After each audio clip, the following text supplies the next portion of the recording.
So normally I do post-game interviews at the LCS, but this time I'm talking to Mark Zimmerman, who's an analyst for Team Liquid, been with the team. Assistant coach as well. Assistant coach as well.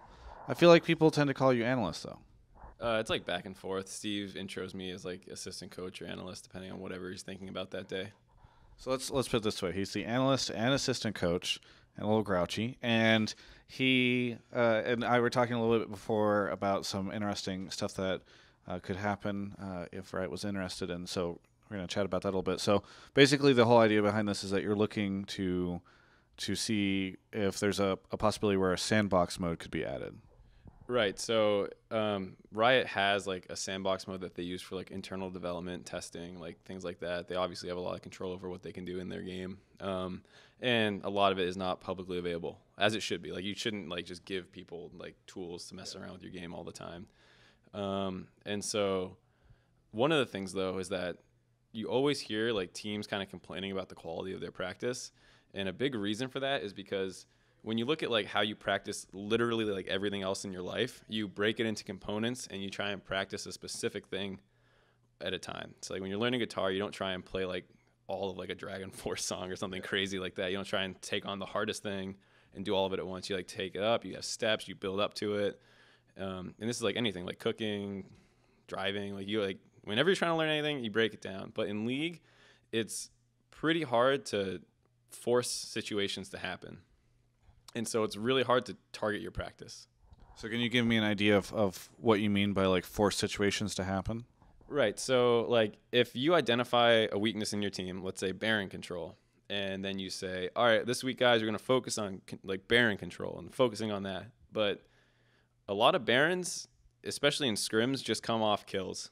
And it's not really like a controlled situation the way it'll happen in the LCS. And so you'll have, 2 scrim blocks a week or 2 scrim blocks a day, 4 days of practice, 4 or 5 days of practice. You're looking at maybe like anywhere from like 30 to 50 games throughout the week. And you might get into like 3 Baron situations, which really isn't that much practice. Yeah. Whereas if you could set that up through predetermined like settings in a game client or something, you could get into that situation right away as long as the other team was willing to practice that situation with you.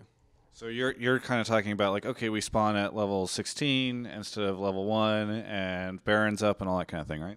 Yeah, so like you could just have settings. You could say, all right, all the outer turrets are going to be down or something. Everyone has X amount of gold. You could probably even manually give supports less or something like that, or just tell them don't buy as many items, stuff like that, to set up a situation that you're trying to practice. And it's not just Barons. It could be Dragons. It could be playing from behind, playing from ahead. They have 4th dragon, you got to contest it, but you're even in gold. There's a lot of situations that you would want to practice, and what I think would be even more useful of a feature would also be like a rewind feature to like take a currently being played game and rewind it, and that probably technically is a lot more difficult to achieve. Yeah. I don't know. I mean, like it's really hard to program some of this stuff, and I assume Riot might be able to do it, but I don't know. I wouldn't want to be like Riot has this stuff somewhere, they're just not giving it to us, and I don't want to like put that pressure on them or anything. I mean, presumably they have some elements of it, since I think you can rewind in the spectator mode and that kind of stuff, right? It might be a little different because, yeah, I mean, when you get into like the nitty-gritty of coding, it's really dangerous to make assumptions about what something's able to do. Yeah. And especially with a spectator mode, which I'm pretty sure isn't actually calculating anything. It's like receiving game data probably and just displaying it. But this is like getting too technical at this point, yeah. So, but how do you think that something like this would change practice? Like, would it change dramatically? Is it something that you think would be worth it? Yeah. So, like I said, a lot of teams identify weaknesses. Like maybe our shot calling in a specific situation is bad. So, like maybe in that Baron situation, like we set up vision fine, but then once the other team starts pressuring us on the Baron, we don't turn off it well, or we stick on it too long, or like what the weakness might be. It'd be really easy to practice that because you don't get into that situation during the day or the week even. And a common thing people say is like, well, why don't you just talk to the other team and like set that situation up? And because there's no rewind feature and you can't get into it instantly, that means you have to play out like 30 minutes of a game.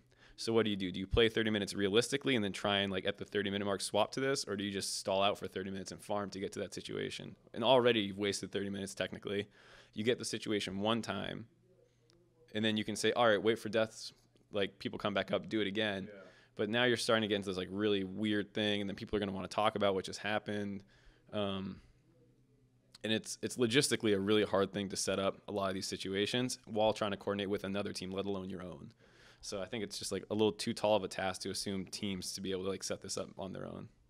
I remember in StarCraft Brood War, and I think maybe in StarCraft 2, that there's actually the way to sort of save a game in the middle of the game and then like resume it from that moment. I wouldn't be surprised if this is in Dota 2. I haven't played in a while, but do you think something like that would be helpful as well? Yeah, absolutely. So you can say like this is something that actually happens in scrims in 2v1. Like early games are most typically the most well scrimmed part of the game, specifically 2v1s, because not only is that part of the game kind of flow charty where you can map out what you expect to happen and what your decisions are.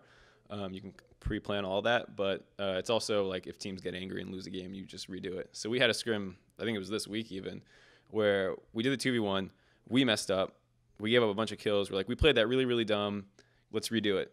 Quit out 4 minutes, we do it again. This time we play it correctly, the other team kind of doesn't play it terribly, but like not quite right either, and then they quit out at 4 minutes. And that's really focused practice where we were saying, no, if we play this, like protecting this dive correctly, we know we can win it. And the other team, we played it out and we see that we're right. So you instantly learn something about the game, instantly have feedback that like is valuable.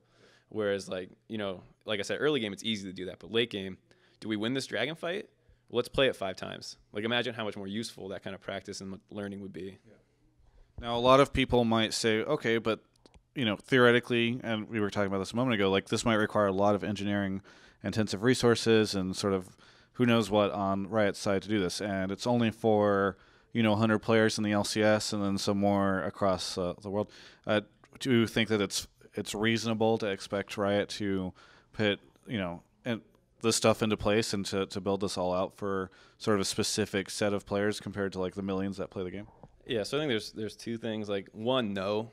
Like no, straight up. Like I don't expect Riot to do this. It would be really, really nice, and you would see, I think, a dramatic increase in the quality of play across all regions, let alone like some of the sloppier regions. Yeah. I think the better environment your team has, the more use you'll get out of a tool like this. So like the better structured teams will obviously use that tool better. And I think it would be really nice to have, but in terms of like what does Riot get out of it, you get, like I said, marginally increased game quality. And the resources Riot would need to take to make this mode would probably be pretty big because you have to have someone who has in-depth knowledge of like all these kind of things, as well as like how do you share it with teams and make sure they don't share it with the wrong people. You have like probably a special server and client, but like you know, you have to be really protective maybe. The only way I could see like being understandable from Riot's perspective is if they release kind of like a custom map settings, the way like, you know, StarCraft games, you can do that. And if there's enough like features that people can mess around with, you might have new game modes that pop up, like just someone, if this was like publicly released and you could set up certain scenarios, you could be like 1 level 18 guy versus like 5 level 10s, like play a game, like, you know, you can come up with like weird stuff like that, which could be pretty fun. But I know Riot has said that they don't want to like always fracture their player base by introducing new game modes. That's why they kind of have it in a controlled, they have these controlled releases that they have right now. So, you know, I don't think Riot will do it because they have this policy of wanting to keep the player base really concrete. Yeah. So that's why I don't think they would do it, and this is probably why I don't think it'll happen. But it'd be nice. I mean, I would always say I feel like the ARAM mode became like a thing because people were kind of building that on their own or custom building it out of something custom games. So maybe we could see something like that in the future. Anyway, thank you so much, Mark, for the interview. Really insightful stuff. And best of luck to your team. Congratulations on the 4-0. Thank you very much. For everyone else, you can check out the rest of our coverage of all things League of Legends at gamespot.com/LOL.